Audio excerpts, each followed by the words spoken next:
Welcome to Weekly Stuff and Things with Mathew Ruybal. I'm Mathew Ruybal, and this is episode 17. Here are your topics for this week's episode. Of course, you can watch the entire episode by just sitting there and not clicking things. Or if you are an impatient person, you can click through to choose something.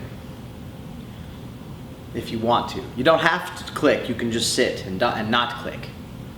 0 clicks, whole show. Or click through, it's up to you. Here we go. Oh, you think you can snack, you piece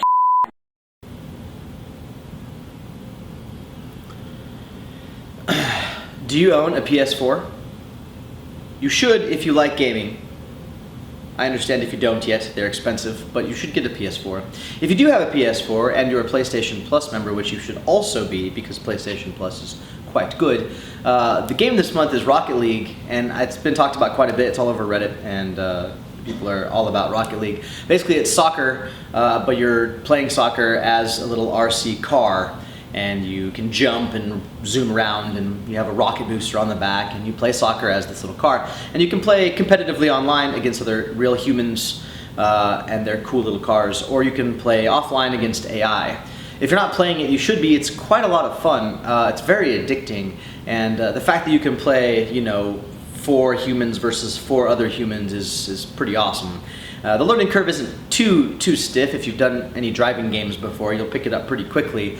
But I'll tell you the secret trick to being awesome at Rocket League. It's very simple. Don't miss.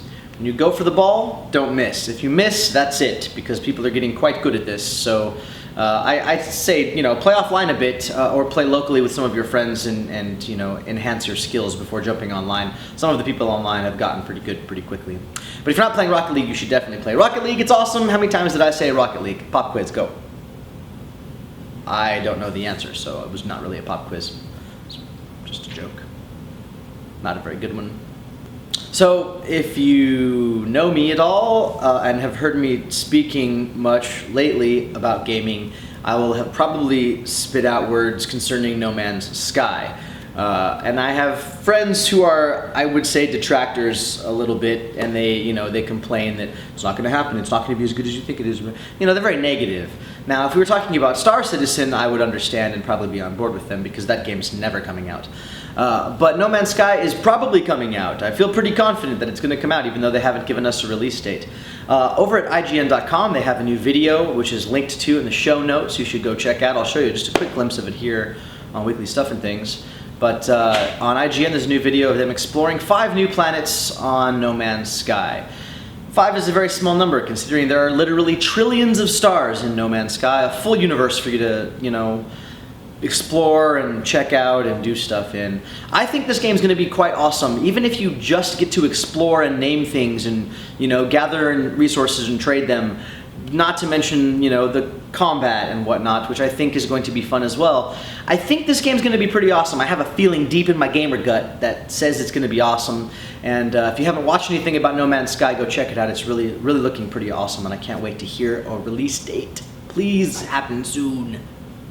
I find your lack of faith disturbing. This is probably going to be a continuing segment on the show, as so many things are happening in the world of Star Wars right now, and I couldn't be more excited about all of it. Just a quick preface, I will say that I've been a Star Wars fan my entire life, and I'm not one of those people who immediately gets... I'm not over it yet. A lot of people are like, I'm over Star Wars. It's been garbage for so long. Star Wars. I don't think that. I think go Star Wars, because it's awesome, and this whole new life breath that's been blown into it by the purchase that Disney made, I think is awesome. Are all of the things going to be great? Probably not, but we're going to at least get something awesome, and that's enough for me.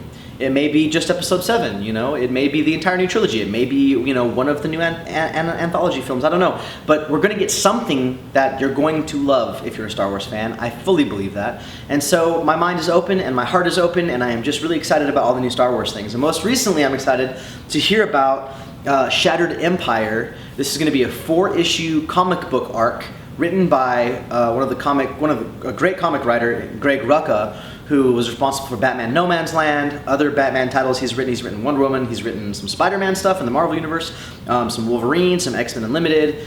He did Queen and Country for Oni Press. He's a phenomenal comic book writer. He's also a novelist. He's excellent at that as well. And he's writing this 4-issue arc, Shattered Empire, to further inform us of the things that happened between the end of Episode 6, Return of the Jedi, and the beginning of Episode 7, The Force Awakens, which is a 30-year gap.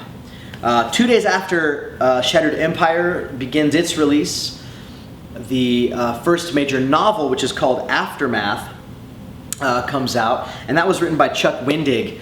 And Chuck Wendig has a pretty cool website, blog, if you will, called at terribleminds.com. You want to check out some of the stuff that Chuck Wendig has done. He's writing a novel called Aftermath, and it takes place right after the end of Episode 6. So we're actually going to find out a little bit of what happens with the Empire after the destruction of the second Death Star and the end of the Battle of Endor. So really cool stuff coming for Star Wars, and I'm sure I'll be updating this every week with all kinds of new content. But you know, if you want to stay up with Star Wars, StarWars.com is always a good place to go. But there'll be news, I'm sure, everywhere. Books. I love books. Books are awesome. I love the convenience of tablets and being able to carry libraries of books and comics with me everywhere I go. But nothing beats holding a physical book and the smell of the paper. It's just still better, and I think it always will be better. And so I've recently got back into, you know, collecting books and reading new things again and increasing my library for my son, who is only 9 months old, but will someday be a reader, I hope. And I'd like to have a nice library of things for him to read. So, most recently, I am reading This Dark Earth by John Horner Jacobs. It's not very massive. It's 300 and something odd pages. I would say, I'm going to tell you exactly, 335 pages. Pretty quick read. I'm about a third of the way through so far. It's a zombie book, zombie novel about the end of the world and zombies, and, you know. It jumped out at me. It's got a great, you know, spine. I've been shopping very visually lately for books and trying to read new authors that I haven't read before. So this one attracted me. Just, you know, the jacket is nice, the spine is nice, and on the jacket it has the title, and it also says this: grab your head knocker and get ready for some wet work in the murder hole. How do you pass up a book that has that on the cover? I don't know that you can. I got this at half price books for $5.99. You can get a Kindle edition on Amazon for $10.99 and a paperback via Amazon Prime for $12.70. Not too bad. So far, I would recommend it so far. Obviously, I can't give you a full review until I'm done, and I will do that when I'm finished with it in the next couple of days. But so far, the prose is nice. It's moving along very rapidly, and I can't help but marvel at the way that this male author is writing one of the lead characters, who is a female. He's doing a great job, I think, of writing a female character. It's something I always struggle with as a writer, is writing female characters. So it's always nice to see a dude writing women.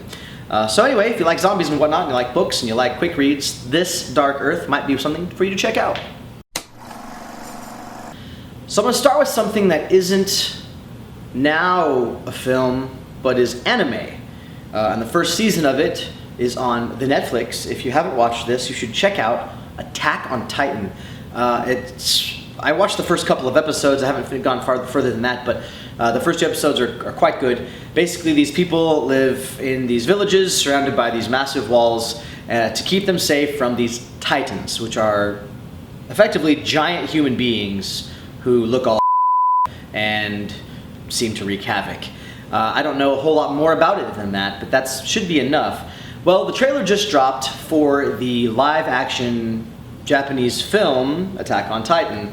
I'll show you little glimpses of it here and there. If you want to check this out, the link is, of course, in the show notes. This looks freaking awesome, and I can't wait to watch this. I think anyone in their right mind who likes action-y type things and crazy weird stuff would like this. So check out the live-action trailer for Attack on Titan. The next trailer I saw recently was for Revenant. I don't know a whole lot about Revenant. I read obviously just the IMDb stuff. But it stars Leonardo DiCaprio and Tom Hardy, so you pretty much have me already. But basically it's about a dude, I think it's inspired by true events, for whatever that's worth. But Leonardo DiCaprio plays a frontiersman named Hugh Glass, and after a bear attack, he sets out on a path of vengeance to avenge himself against these people who left him for dead after this bear attack. That's all you need to know. The trailer's up. Check out part of the trailer. I wouldn't say watch it all. You don't need to watch all of it. Just watch it long enough to see if it looks interesting to you, and then click the stop button or the X, or whatever it is, the thing that does. But Revenant looks pretty awesome. Leonardo DiCaprio, Tom Hardy. I'm excited to see that. I'm also kind of excited about this. IMDb only has it rated at 6.4 stars. It's called Seven Chinese Brothers, and it stars one of my favorite actors, Jason Schwartzman, who's been in like almost every Wes Anderson movie there is, and a few other things like Slackers, which I absolutely love. Kind of a quirky comedy. He's in it with his actual personal pet, this pug named Arrow, and it's a quirky comedy. I don't know what else to tell you. That should have been enough for you. Well, that was the stuff and some of the things. The links are in the show notes and whatnot. If you like the show, please hit the subscribe button so you don't miss any episodes of the little things I do when I do them at different times, like the book reviews and movie reviews. Speaking of movie reviews, I'm seeing Ant-Man on Monday, and I will try and get something up Tuesday-ish as far as a review goes for Ant-Man. That's pretty much the episode. I hope you guys are having a wonderful day wherever you are. Stay safe, make good choices. Follow me on Twitter at Ruybal Rants, and I will see you at some point in the future.